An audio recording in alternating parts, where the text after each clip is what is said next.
life of the flesh is in the blood, and I have given it to you upon the altar to make an atonement for your souls. For it is the blood that maketh an atonement for the soul. I saw an interesting bit of information which answers a question I had while making the previous video, what 6 Genesis would look like. Let's play that clip real quick. 1,423 out of her 10,000 steps.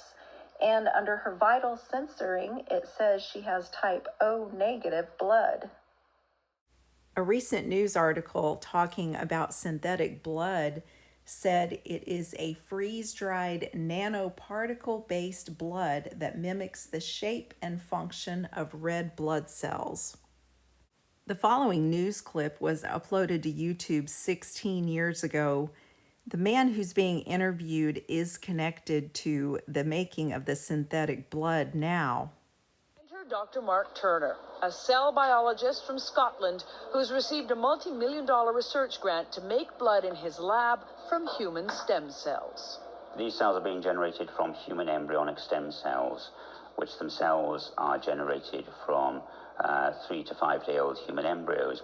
These cells are being generated from human embryonic stem cells, which themselves are generated from 3 to 5 day old human embryos. Stem cells can be coaxed, theoretically, to grow into any human body part. Dr. Turner's team will try to make them grow into O-negative blood. I didn't notice this before, but the woman's name in the previous video was Eva. She had the type O-negative blood, and she had walked 8,423 steps. I looked up the Strong's Concordance number for 8423, the number of steps she walked, and it means tubal cain. Genesis 4:22 says he was an instructor of every artificer in brass and iron. The Freemason.com website said Tubal Cain was known as the first blacksmith. Tubal Cain was the descendant of Adam and Eve and the son of Lamech and Zillah.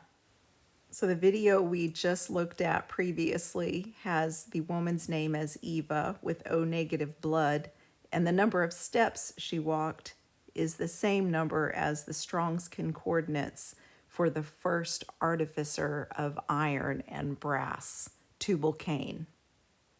Daniel 2:43 says, whereas thou sawest iron mixed with miry clay, they shall mingle themselves with the seed of men, but they shall not cleave one to another, even as iron is not mixed with clay.